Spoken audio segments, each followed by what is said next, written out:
Good morning, boys and girls. It's Mrs. Gibson. I'm going to tell you the truth. I've actually made this video multiple times, but I found that every time I watch it back, I really hate what my face is saying while my mouth is talking. I realize that sometimes when I am talking, my face isn't communicating exactly what I feel in my heart or in my head, the thoughts that I'm having. So as I watched the first couple of videos, I realized that maybe my nervousness or anxiety was coming through in the way that my face looked while I was talking. Making videos for me is different than teaching in a classroom. It's a little bit nerve-wracking to be staring at myself in a screen while I'm talking instead of at the faces of all of my students that I really miss. So it made me think that that's a great way to start off an inspiring art project. So what I'm going to suggest, at least to my 5th and 6th graders, is that during this time off, you consider a journal. Not just a writing journal, but an art journal. A reflective journal that communicates more what's on the inside than the outside. And we know from what we've learned about art history that a lot of times art is a way that we communicate without words, especially when words are hard to find. And this may be a time for you when putting your thoughts or your feelings into words can be difficult. So I think a reflective art journal is a great way to go. So how do I make an art journal? Well, I'm going to show you the method that I've been using. I wish I had my journal from school, but I can't go there to get it. So I started one here at the house, and I'm going to just show you. I chose an old book. Treasure Island is a great story. If you haven't read it, read it first.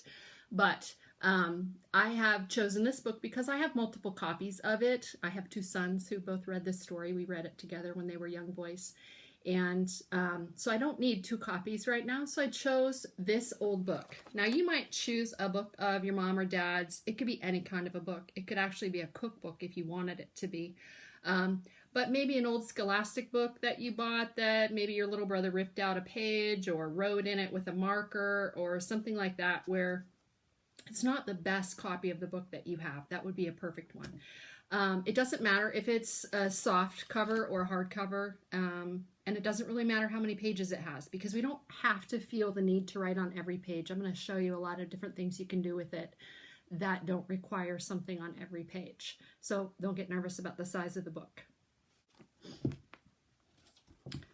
So I once had an art teacher that told me the special thing about artists is the way they use their eyes. We see things differently than other people. We have a different perspective on the world, you might say. So I think that it's important that you think about where you're fixing your eyes during this time. What are you focusing on? And how important it is that we fix our eyes on the positive things that are happening. So your first assignment today is going to be called a blackout poem. What I would like you to do in your book is find a page that you want to start on. It doesn't have to be the very first page of your book. You can pick any page. You're going to take that page and you're going to scan that page for some words that jump out at you. When you fix your eyes on just words and not reading the story, you'll notice that certain types of words sort of leap off the page at you. And what I want you to do is take a pencil and draw a box around that word or those words in that phrase that jumped out at you. So here's the page that I've chosen. You can see it's page 229, nowhere near the beginning of the book, and that's okay. I just grazed through a couple of pages and looked for some words that maybe popped out at me right away. So this page, you can see that I've taken phrases or words and drawn a pencil box around them because those are the words I want to be careful to save. Now, maybe when you do that, you go through from the top to the bottom. Again, I didn't read the book. I just scanned through looking for words that popped out at me. So I started at the top, scanned my way down through the bottom, and circled words that I thought were linked somehow or positive. So once you've done that, read through what you've written and see if it seems to sort of flow together for you. Steady and gentle, unbroken. It is surprising. Bounce, dance, lightly as a bird. It made me giddy. Find her head again. What hope had I? To me, it seems like it's a poem about how surprising it can be when you just continue on steadily the way that you would normally do in a time like this, and you find reasons to dance and to sing and to float the way that we would do through our regular life, how it can bring out the joy that we see in every day. And it helps us keep our head on straight, so to speak, and gives us the hope that we need through days where it seems like there is no end to this quarantine. So for me, this poem made sense. It doesn't matter if what you write makes sense to anybody but you. It's your reflective journal. Have fun, guys. So my next step was to decide if I want to place a border around my poem or if I want to put some kind of a design on my poem before I do anything else. So looking at the spaces I have left in between my words, I might choose to use a pen, a marker, even a crayon really, to draw in some shapes that I think maybe illustrate my poem. Or maybe just a design around the border edge. So I'm going to take a minute and do that, and then I'll show you what I've done. So now I've outlined my words in pen and drawn some flowers and a butterfly in there, just to mark off the areas that I'm not going to color in with black. That's my next step.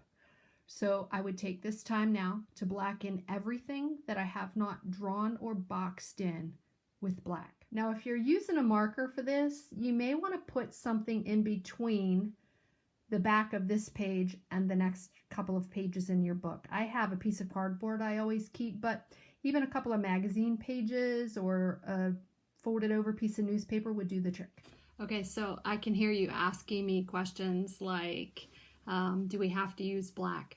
No, you don't have to use black. You don't even have to use marker or crayon. If you wanted to paint in the background, if you have access to something like that and small enough brushes to control in the area that you're working, you could certainly use paint as well.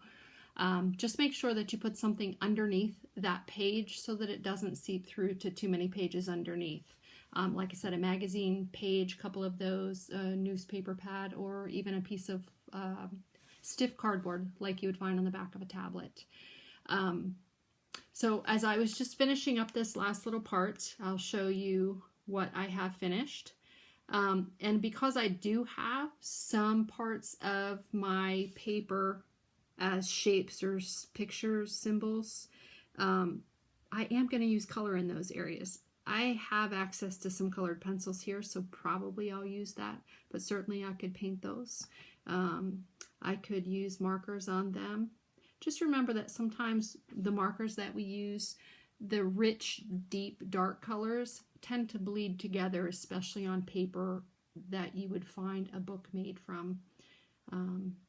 So you have to be very careful not to do too many dark colors next to each other, or you won't really be able to see what colors you're using. I would say, just like with pencil in a sketch, keep it light till it's right. You can always go darker. It's a little bit hard to do the reverse. So here's my finished page after I've colored in all of the black. I haven't done a border around the outside of this. I think maybe I'll do that at a later time. But this is where I have left off. Now, every place where I have boxed a word, even in the center of my little flower there where it says dance, I'm going to leave the blocked words white. Leave them uncolored. But every other part of this picture, I would color in with something like colored pencils or paint, as I mentioned before. So another question I can think maybe you would be asking is, what do I do when I make a mistake? So I accidentally blotted out something that I didn't mean to blot out. Well, was it really necessary would be my first question. And if it was, you know, you have 200 or 300 other pages of words. Maybe you could find another word, cut it out, and glue it into that space. Okay? What if I forgot to put something behind this page and it bled through to the other page? Well, this is how I would handle that. When I'm all done, I'm going to take this page, I'm going to put stick glue all over the back of it and glue it to the page right behind it. That way it'll be a thicker page and I won't see any of the ink that bled through. Maybe I might need to do that to 1 or 2 pages if I forgot, if I used a really heavy duty marker like Sharpie that bled through. So that's one way to fix it.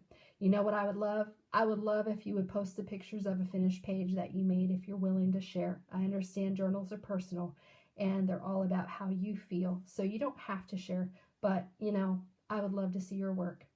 Hope to see you soon. Bye.